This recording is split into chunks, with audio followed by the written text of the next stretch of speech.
guys, welcome to Counterpoints. My name is Connor, and today we're going to be breaking down Helsreach. It is a beautiful, dark, emotional story that is quickly coming to the climax, and we're following the Black Templars as they march ever onward towards the end. This episode is brought to you by Mastermind Models and Miniatures and Hawkins & Company. Mastermind Models and Miniatures is an insanely talented paint studio out of Huntsville, Alabama, who do incredible work. If your pile of shame is weighing you down, send them your commission idea, they'll walk you through it and come up with a price, and I promise you'll love the results. They have access to miniature products and 3D printing services, meaning that they can clip, paint, and ship beautiful models to your door, ready for the display case or the tabletop. Be sure to tell them that we sent you. Hawkins & Company is a leather-making firm, making some of the most beautiful handmade wallets available, coming in classic bifold, biker, and trucker builds, and sourcing leather from one of America's last tanneries. Get your American-made piece of functional art today and use coupon code COUNTERPOINTS for 15% off at checkout. We are dying.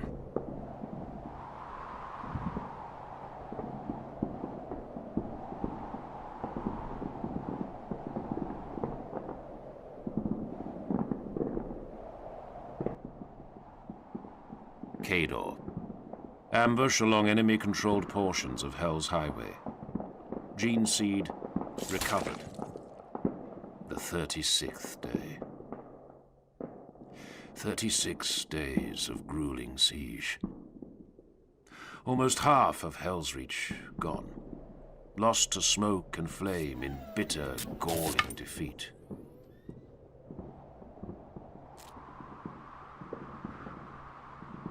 Brother, now is not the time to grieve.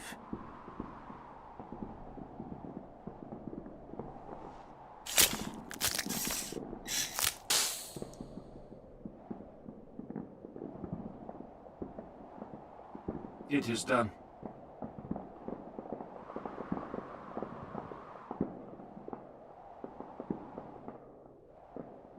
It is strange. I do not wish to leave him. That is not Cador. Cador is gone. You are leaving nothing behind. You are heartless, brother.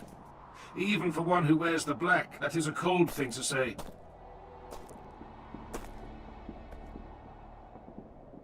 I loved him, as one can love any warrior that fights by your side for 200 years, boy. I will miss Cador for the few days that remain to me, before this war kills me as well. But no, I do not grieve. There is nothing to grieve over when a life has been led in service to the throne. I see. We will speak of this again. Now mount up, brothers.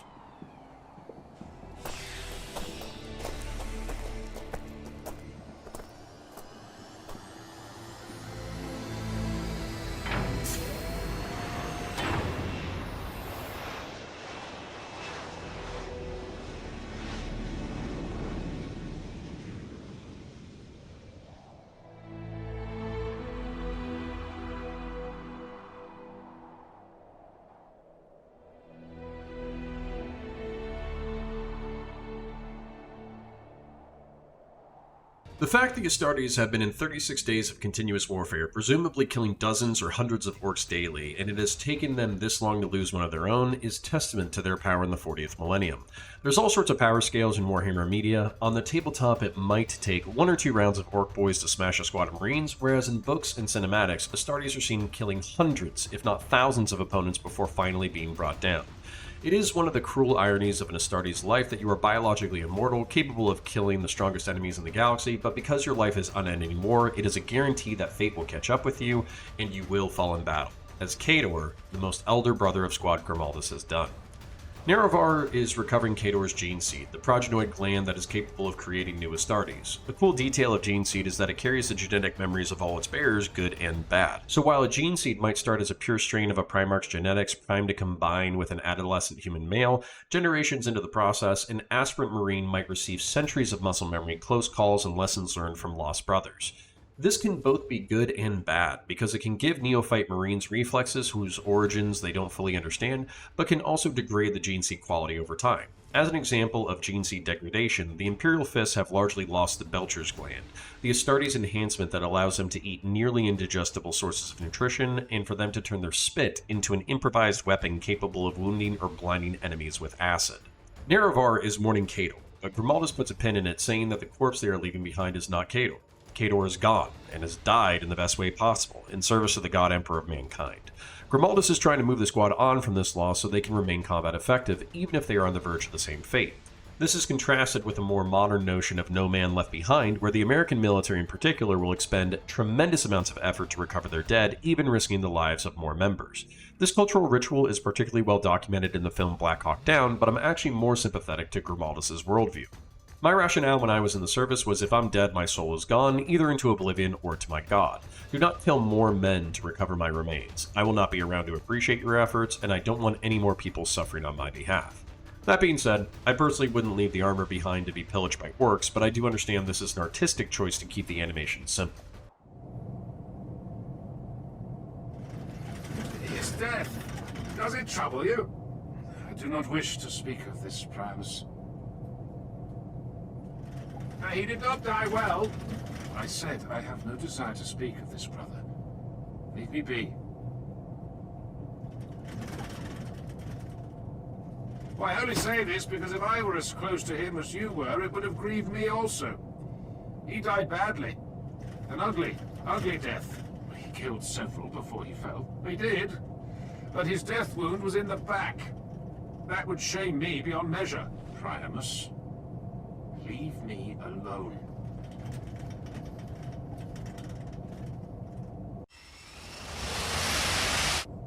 Helsreach will fall tonight, Bastilan says, giving voice to something we must all be thinking. Not tonight. Do not lie to me, Grimaldus. Save your words for the others, brother. Make ready to jump. Nero, do you stand ready? What? I need you, Nero. Our brothers need you. Do not lecture me, Reclusiac. I stand ready. Cador is dead. Grief has its place. But if you are lost in sorrow, I said I stand ready. Why do you single me out like this? Primus is likely to see us all dead because he cannot follow orders. Bastilan and Arterion are not half the fighters Cador was. Yet you lecture me about being the weak one. A crack in the blade.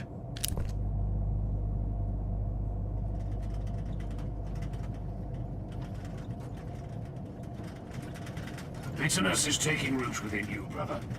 When I tell you to focus and stand with your brothers, you respond with black words and treacherous thoughts. So I tell you again one last time, that we need you, and you need us.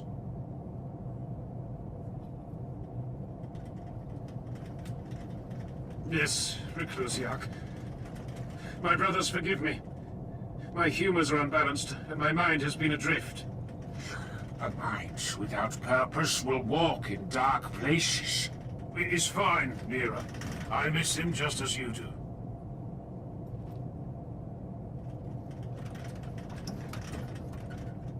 I forgive you, Nerevar.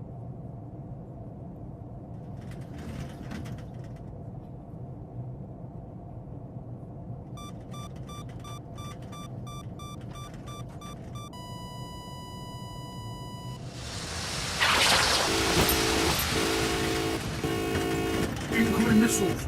Too close to evade! Jump now, or die with me!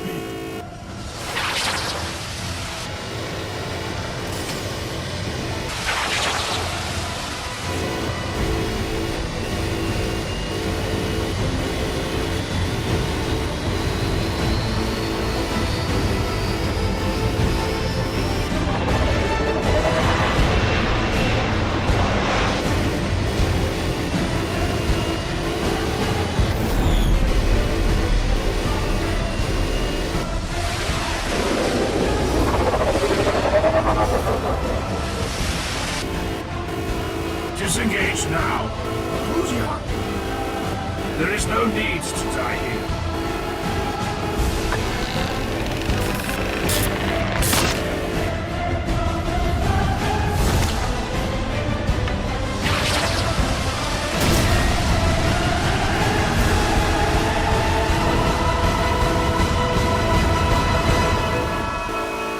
Brace.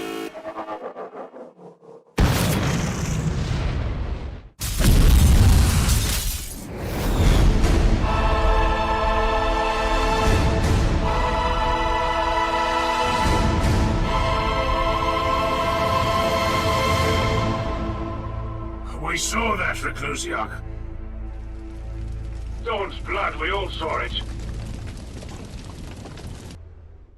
Primus, to put it lightly, is being rude to Nerevar about Khador's death, and has bold if playfully cruel words for someone who almost got taken out by a single orc mech boy.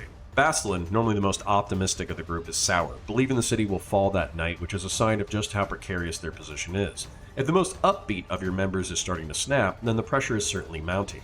Nerevar takes Grimaldus trying to get him into the game as a personal criticism instead of Grimaldus trying to hold the squad together.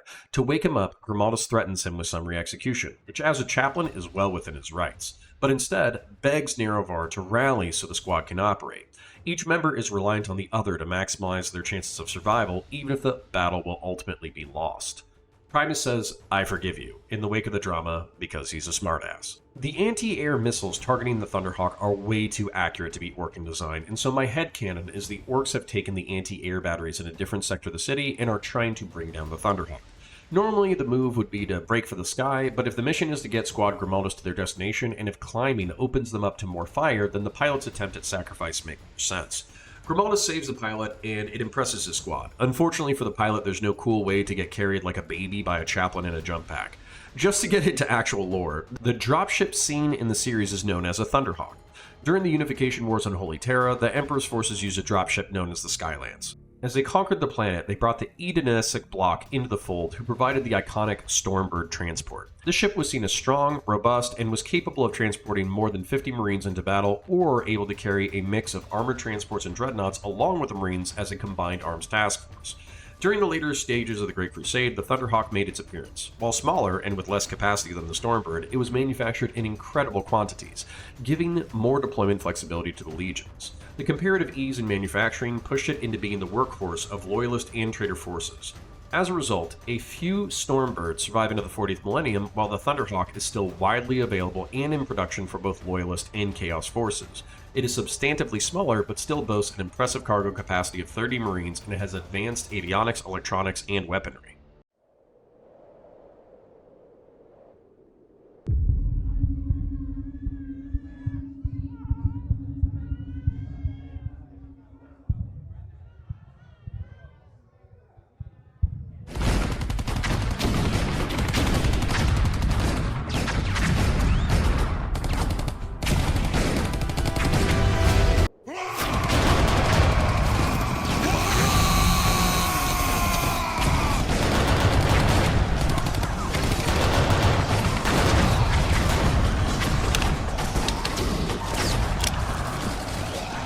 In this road, we are but 6 against a legion. 5.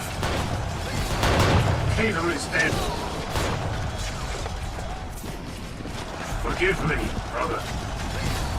A moment's lack of focus.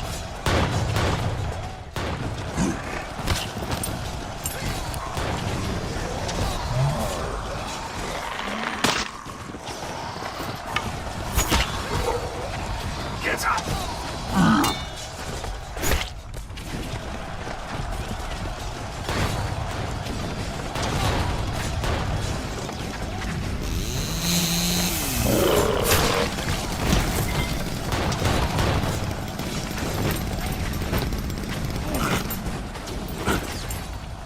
Coming out.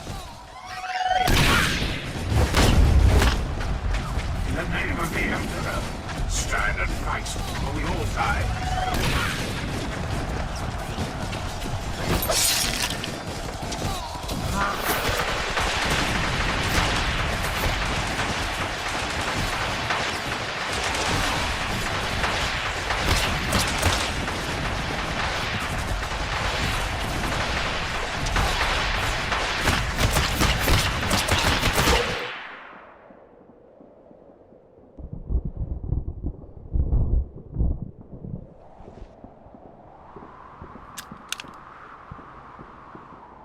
Hello, Helsreach.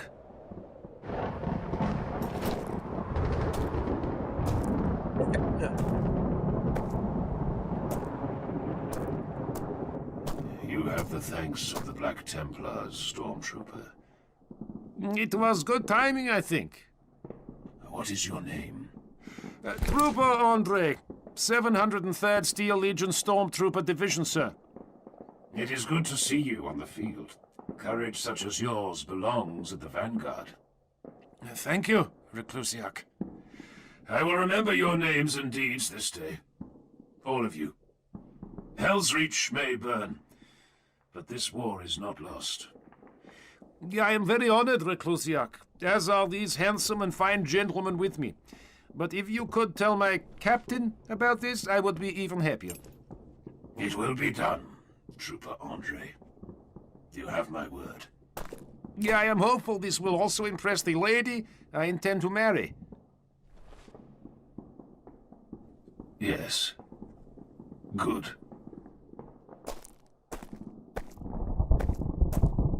What's that? It can't be what it looks like. It is. Yeah. What are they? Drop pods. Astartes drop pods.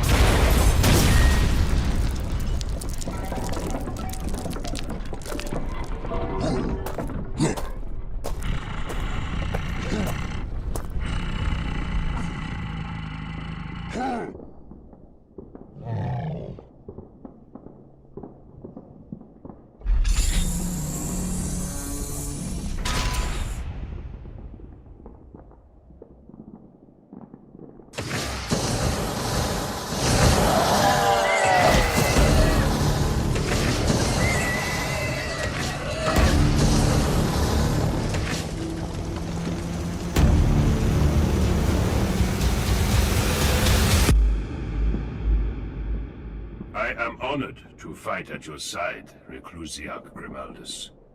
The Templars are in your debt, but tell me, brother, why have you come? We were the last of the salamanders in orbit. The Lord of the Fireborn called us to him, and we obeyed.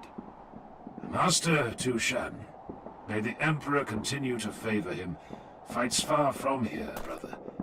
The salamanders bleed the enemy many leagues to the east, and the Hemlock River runs black with alien blood.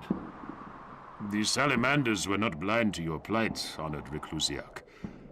My lord and master heard of the assured civilian devastation in the fall of the city's coastal districts. We are the 70 warriors chosen to make planetfall here, and stand with you until the docks are held. And then you will leave. And then we will leave. Our fight is along the banks of the Hemlock. Our glory is there.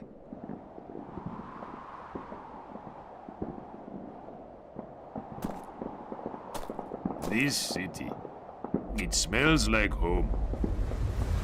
Squad Grimaldus is drowning in expended bolt shells and magazines, showing us that the battle is raging. Nerevar and Artarian take wounds in turn, and their momentary pauses are chided by both Primus and Grimaldus, who know how precarious their situation is. While less than tactful communication, a single missed block or shot can mean life and death for everyone involved. There is no time to feel sorry for yourself, only time to fight. Normal humans are capable of great feats of endurance and strength when under threat, and this is doubly true for Astartes. Grimaldus' plasma pistol cuts a beam through the horde and is an interesting piece of technology. Plasma weapons use miniaturized fusion generators and magnetic fields to create an unstable but potent field of ionized gas that can be vented in a directed bolt. The bolt has the miniaturized power of a sun and can cut through flesh and armor with ease. Early plasma technology, and even its safer updated versions, can be incredibly dangerous for enemies and wielders. Quick successive firing or overcharging the fusion reaction can result in exposure to radiation, or even for the weapon to explode in the bearer's hands, causing grievous injuries or death. Chaos forces often opt to use older and more dangerous models, or modify Imperial weapons to the older firing modes that makes these weapons more powerful, but also more dangerous and unpredictable. Lucky for the Astartes, the Guard comes to the rescue. What Astartes have in quality, Guard more than make up for in quantity, and the wall of red lasfire cutting down a horde of Goth orcs is exactly indicative of the Guard's capabilities. Andre and Grimalda share kind words, even if Andre's sense of humor is unappreciated. 70 brothers from the Salamanders chapter make a drop-pod assault to secure the civilians of the Docks district. Grimaldus and the Templars seem annoyed by the tactical choice, thinking it wild that such a force would deploy to defend civilians, but this is the Salamander way. The Salamanders hail from the planet Nocturne, a volcanic world perpetually wreathed in ash and soot. Helsreach seems familiar to Sergeant Vareth, as the burning city smells of the sulfur and ash of his homeworld. I'm no progressive, but I do love the use of Africanized salamanders for Helsreach. In a galaxy as large as the Milky Way, it makes sense that there would be varied kinds of people. The salamanders were originally written as having a unique genetic characteristic, making their skin coal black and their eyes red. So it's been argued by lore originalists that, like their brother Primarchs except for Jakadi Khan, the salamanders are simply Englishmen with coal black skin. In my headcanon, and presented in the series, the environment of Nocturne, which is bathed in radiation, has scorched its people, and this has been made even more apparent when combined with Salamander gene seed. The people of Nocturne and the Salamanders are good-hearted people, making their lives in the shifting tectonics of their home. They brave the wilderness to hunt and fish, but every 15 years is a time of trial. The moon of Prometheus, overly large and close, makes its nearest pass to the surface, causing tectonic shifts and geothermal bursts. The settlers and villagers retreat to the sanctuary cities rooted deep in the most stable plates of the world, and they are guarded by Salamanders Astartes. Unlike most Space Marine chapters, Salamanders keep close ties with their original clans, going so far as to maintain private residences and stay in touch with their families. This breeds a particularly sympathetic view between Salamanders and civilians, for which they are well known. Which brings us to the end for now. If you like my breakdowns, like, share, and subscribe, and ring the bell so you can see whenever new content drops. Comment down below and feel free to fight it out in the comment section over lore and narrative interpretations. If you can't think of anything to say, then comment for the comment gods. I will salute you in real life with an Aquila, but I will reply with an 07 in the comment section, saluting you for your service. Become a YouTube or Patreon member to help support the channel, or check out our sponsors. I appreciate you. I'll catch you in the next one. Until the end.